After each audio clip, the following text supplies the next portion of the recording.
ಇನ್ನು ಮುಡಾ ಹಗರಣದ ತನಿಖೆ ಚುರುಕುಗೊಂಡಿದೆ.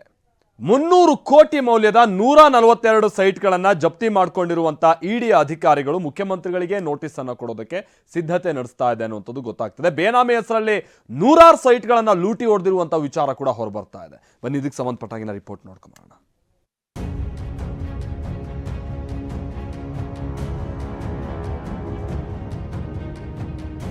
ಮುಡಾ ನಿವೇಶನ ಹಗರಣ ಸಿದ್ದರಾಮಯ್ಯಗೆ ಮತ್ತಷ್ಟು ಸಂಕಷ್ಟ. ಯಾವುದೇ ಕ್ಷಣದಲ್ಲಿ ಸಿದ್ದರಾಮಯ್ಯಗೆ ಇಡಿ ನೋಟಿಸ್ ಸಾಧ್ಯತೆ. ಇಡೀ ರಾಜ್ಯಾದ್ಯಂತ ಸಂಚಲನ ಸೃಷ್ಟಿ ಮಾಡಿರುವ ಮುಡಾ ಹಗರಣ ಕ್ಲೈಮ್ಯಾಕ್ಸ್ ಹಂತಕ್ಕೆ ಬಂದಿದೆ. ಹಗರಣದ ತನಿಖೆ ನಡೆಸುತ್ತಿರುವ ಇಡಿ ಅಧಿಕಾರಿಗಳು ಸಿಎಂ ಮನೆಗೆ ಎಂಟ್ರಿ ಕೊಡೋ ದಿನ ಹತ್ತಿರವಾಗ್ತಿದೆ. ನಿನ್ನೆಯಷ್ಟೇ 300 ಕೋಟಿ ಮೌಲ್ಯದ 142 ಸ್ಥಿರಾಸ್ತಿಗಳನ್ನ ಮುಟ್ಟುಗೋಲು ಮಾಡಿಕೊಂಡಿರೋ ಬಗ್ಗೆ ಇಡಿ ಟ್ವೀಟ್ ಮಾಡಿತ್ತು.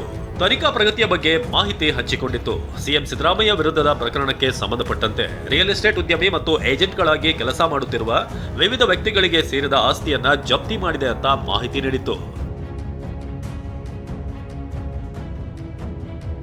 ಈ ಮಾಹಿತಿ ಹಂಚಿಕೊಂಡು ಇನ್ನೂ 24 ಗಂಟೆ ಕಳೆದಿಲ್ಲ. ಮುಂದಿನ ಹೆಜ್ಜೆ ಇಟ್ಟಿರುವ ಇಡಿ ನೋಟಿಸ್ ಕೊಡಲು ಮುಂದಾಗಿದೆ.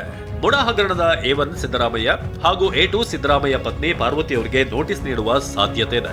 ಯಾವುದೇ ಕ್ಷಣದಲ್ಲಿ ಸಿಎಂಗೆ ನೋಟಿಸ್ ಜಾರಿಯಾಗಲಿದೆ.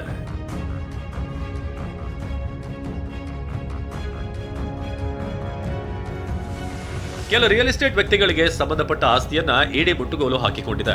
ಇದರ ಬೆನ್ನಲ್ಲೇ ಮೈಸೂರಿನ ಬಿಲ್ಡರ್ ಜಯರಾಮ್ನ ಮಸಲತ್ತುಗಳು ಬಯಲಾಗಿವೆ. ಈ ಜಯರಾಮ್ ನಿವಾಸದ ಮೇಲೂ ಇಡಿ ಅಧಿಕಾರಿಗಳು ಕಳೆದ ವರ್ಷ ಅಕ್ಟೋಬರ್ 29ರಂದು ದಾಳಿ ಮಾಡಿದ್ರು. ರೇಡ್ ಆಗ್ತಿದ್ದಂತೆ ಮುಡಾ ಮಾಜಿ ಆಯುಕ್ತ ದಿನೇಶ್ ಎಸ್ಕೇಪ್ ಆಗಿದ್ರು. ದಿನೇಶ್ ಅಲ್ಲೇನು ಮಾಡ್ತಿದ್ರು ಅನ್ನೋದನ್ನ ಶೋಧಿಸಿದಾಗ ಅಲ್ಲೊಂದು ಸತ್ಯ ಬಯಲಾಗಿದೆ. ದಿನೇಶ್ ಕುಟುಂಬದ ಒಬ್ಬರು ಜಯರಾಮ್ ನಡೆಸುತ್ತಿದ್ದ ವಕ್ರತುಂಡ ಗೃಹ ನಿರ್ಮಾಣ ಸಹಕಾರ ಸಂಘದ ನಿರ್ದೇಶಕರಾಗಿದ್ದರಂತೆ. 70 ಗಂಟೆ ವಿಚಾರಣೆ ನಡೆಸಿದ ಇಡಿ ಮುಂದೆ ಜಯರಾಮ್ ಹಲವು ಸತ್ಯ ಬಾಯ್ಬಿಟ್ಟಿದ್ದಾನೆ.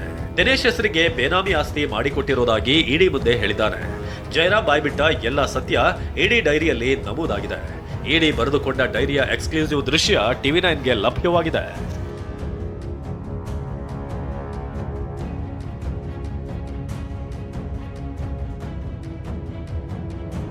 ಹಾಗಾದ್ರೆ ಈ ಜಯರಾಮ್ನ ಕೋಟಿ ಕೋಟಿ ಕಳ್ಳ ವ್ಯವಹಾರ ಹೇಗಿತ್ತು ಅದನ್ನೇ ತೋರಿಸ್ತೀವಿ ನೋಡಿ.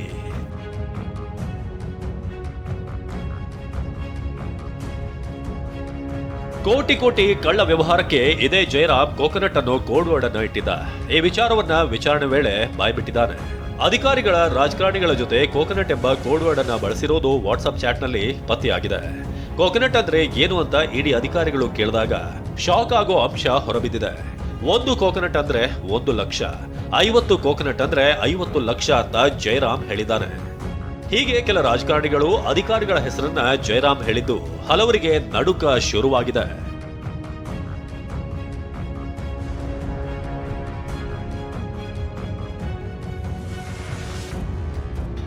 ಗಾರೆ ಕೆಲಸದ ಜಯರಾಮ್ ಬೇನಾಮಿ ದುಡ್ಡಿಂದ ಕೋಟ್ಯಾಧೀಶನಾದ.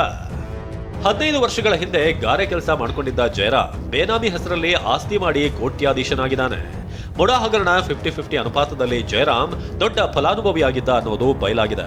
ಈ ಎಲ್ಲ ಅಂಶಗಳನ್ನ ಇಡಿ ಕಲೆ ಹಾಕಿದ್ದು ಸಂಬಂಧಪಟ್ಟ ಆಸ್ತಿಯನ್ನ ಮುಟ್ಟುಗೋಲು ಹಾಕಿಕೊಂಡಿದೆ. ಈ ಬಗ್ಗೆ ಪ್ರತಿಕ್ರಿಯಿಸಿರುವ ದೂರುದಾರ ಸ್ನೇಹಮಯಿ ಕೃಷ್ಣ, ಇದು ನನ್ನ ಹೋರಾಟಕ್ಕೆ ಸಿಕ್ಕ ಜಯ ಎಂದಿದ್ದಾರೆ.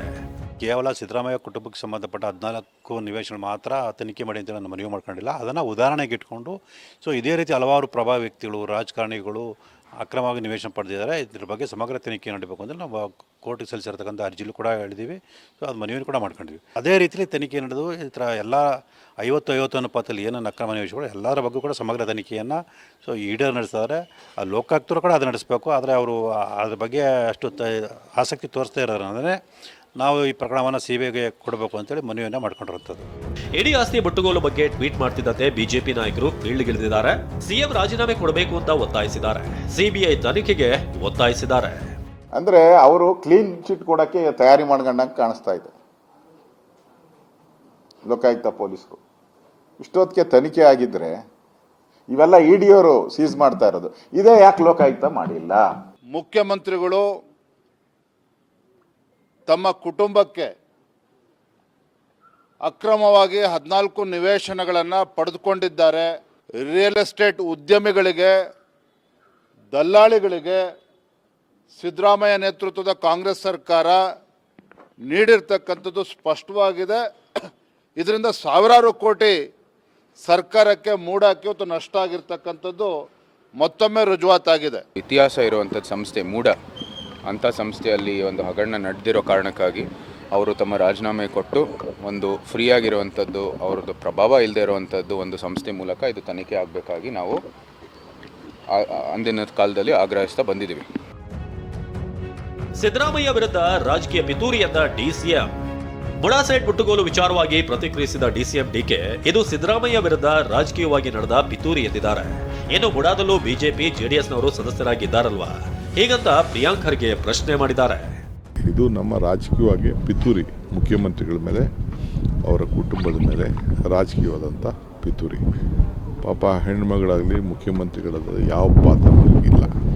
ಹಿಂದೇನೂ ಸ್ಪಷ್ಟಪಡಿಸ್ತಾ ಇದ್ದೀನಿ, ಈಗೂ ಸ್ಪಷ್ಟಪಡಿಸ್ತಾ ಇದ್ದೀನಿ, ಆ ವಿಚಾರ ಬಿಡಿ, ರಾಜ್ಯದ ವಿಚಾರನ ಚರ್ಚೆ ಮಾಡೋಣ. ನೋಡಿ, what ever is happened as per law ಅಲ್ಲ.